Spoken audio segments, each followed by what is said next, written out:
Oh man, I'm so ready for this video. It's like Christmas has come early. It really is. Hi everyone, it's Az here from HeelvsBabyface. Hell, why don't we just do it all? Infinitus! Okay, there's enough of that. I'm just too excited. I'm so excited to do this video. Now this comes from gamesindustry.biz. I've linked it in the description box down below. Christopher Dring is the author of it. And please do click on and check out the article in its entirety. Read it through. And Pete Hines, this is a beautiful day.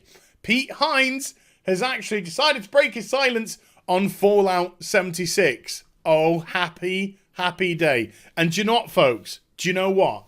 Do you know who are the victims of this, Do you know who are the victims of this game's release? Is it the people that paid their money? Is it the people who... No, wait, no, just stop. No.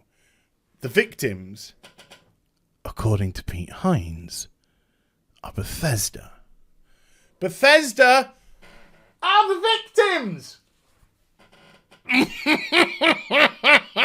Oh man, get your sausages and marshmallows out, folks, because we're going to do a roasting.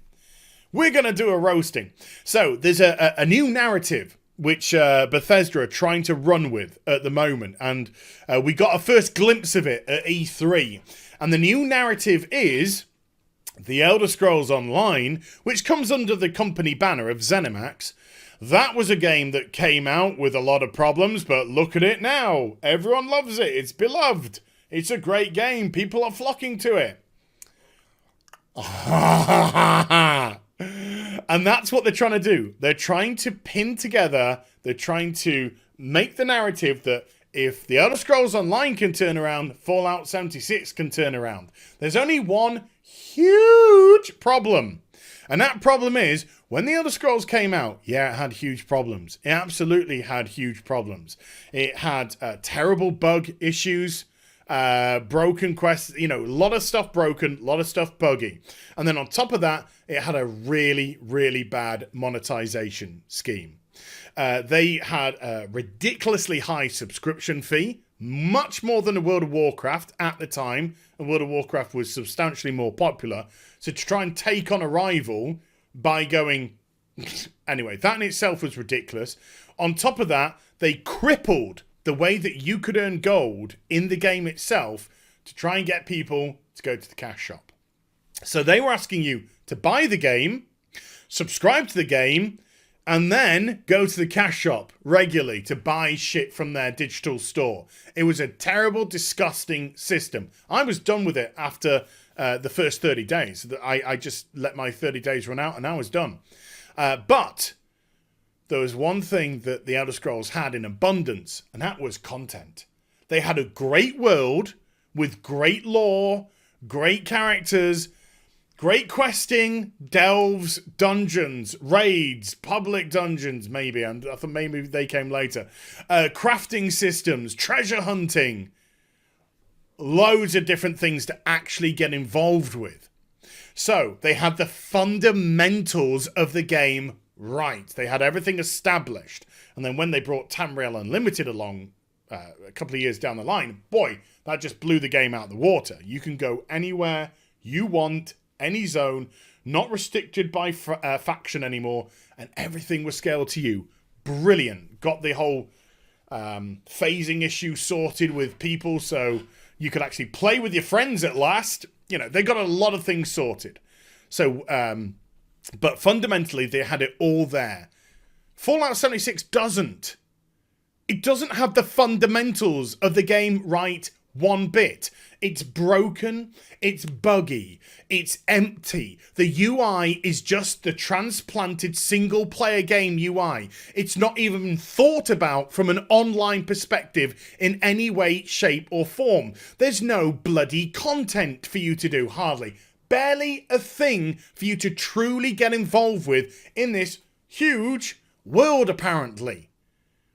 Your fundamentals are all over the place. Why? Because Fallout 76 was created for one reason and one reason alone, and we know what it is. It was to get Bethesda into the live service game so they can just start selling people digital crap. Because the only thing about Fallout 76 which has never been broken is the pissing cash shop, which has a regular rotation of digital shit for you to try and waste your money on should you wish to. And the very fact, and this is from a moral standpoint, people, just from a moral standpoint, the very fact that they have now admitted through people like Todd Howard that the game didn't come out how it should. They still went ahead and put all their monetization in. From a moral, ethical standpoint, they should have gone, this isn't how it should be. We shouldn't be trying to squeeze more money out of people while we fix it. We need to fix this game first. That should have been the major priority. But no, they had no qualms at all. Not only did they have no qualms, they were quite happy to lie about prices. Putting things up for sale should be, is actually, and then they got themselves into more trouble, of course, with deceptive practice laws. Because you can't put something on sale when it's never been sold before. And so, let's just bring it down a notch. Because we've got to build up to the really good stuff here, folks. So Pete Hines does the new narrative, okay? The new narrative is, well, the Elder Scrolls Online, that's the new narrative. They came out broken, but look at them now. But then we get onto the brilliant part where it's actually Bethesda who are the victims. Let's go through these couple of paragraphs. Ultimately, it's down to the team. Communication is great, but if the game isn't improving, then it doesn't really mean anything. Your game can't do anything but improve. It really came down to the team putting in the work. This is what gets me even more, man. I'll get to it in a second. Because we by no means consider ourselves done. This sentence here, right? This actually disgusts me. This sentence actually disgusts me. Do you know why? Because it's saying, hey, our team are putting in the hard work. You've already sold the fucking game. You've already sold the game broken. You've already gone out there and asked people to stump up full whack for your broken, unfinished game. And then you want to fucking pat people on the back and go, well, it's down to people. It's down to people putting in the hard work. I'm not having a go at the programmers. I'm not having a go at the people who are just there earning a crust. But I'm having a go at the people making the ultimate decisions on when to put things out and release it. Don't you dare try and put this on your team. Don't you dare try and put this down to the average person, the regular person, working away hard at a job while you're raking in the ridiculous sums that you're raking in, and you're making the decisions about when this comes out, and your decision was to release it broken and bugged because you wanted more money for your digital shit. So that it really winds me up. Anyway, let's carry on. So cowardly. These people are just cowards. Todd Howard, Pete Hines, cowards. There are lots that we want to do, but the game is making improvements and coming out with cool stuff that people seem to really take to. When your game doesn't have anything is an improvement. But, God damn it. Anyway, that stuff, like the Elder Scrolls Online, got to get that narrative in here as well, improve the value and the commitment, particularly for those who have stayed with us from the start, right? Oh, so somebody who bought the game for full price had a broken, buggy, empty piece of shite, in essence, because that's what it is. They're now getting value, more value, because you're deciding to make a few fixes. I tell you what, why don't you just give yourselves a big gold star? Just come on, Pete. Go down to your local Mucky D's and ask if they can give you a big fat gold star to pin on your fucking forehead. Unbelievable. There's a lot of them. No, there isn't.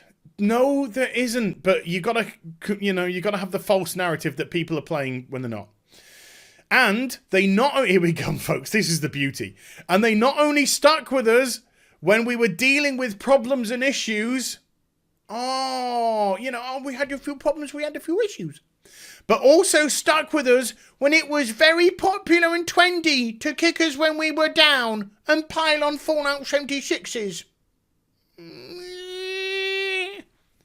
Oh, you absolute cowardly piece of shit. Unbelievable.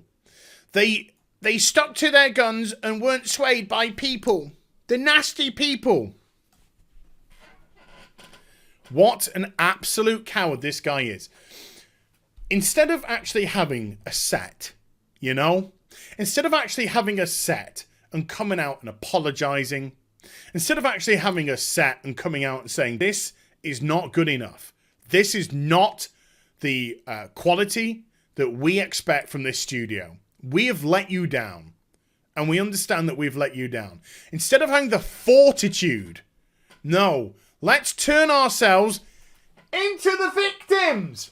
You spineless jellyfish.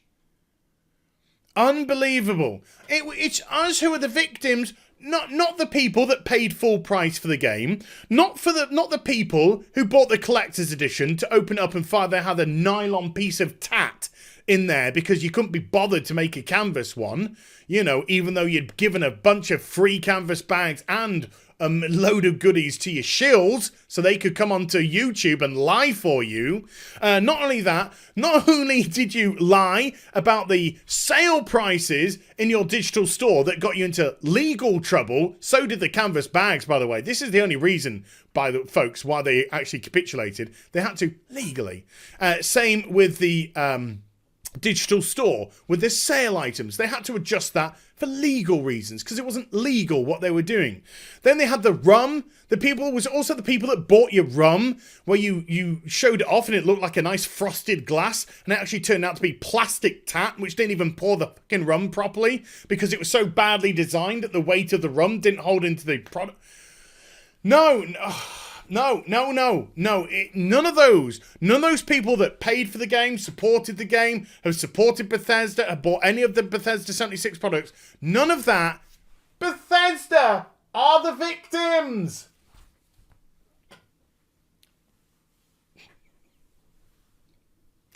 This is the gaming industry, folks. This is the gaming industry full of liars and cowards. People that can't admit to their faults, can't admit to their mistakes, can't come out and actually truly and honestly address the people who've been purchasing their products. No. We've just got to create false narratives and lie. What an absolute coward. And then, just for shits and giggles, to end this on a little bit of a high, they call adding the Battle Royale risky. It was risky because Battle Royale is almost a meme.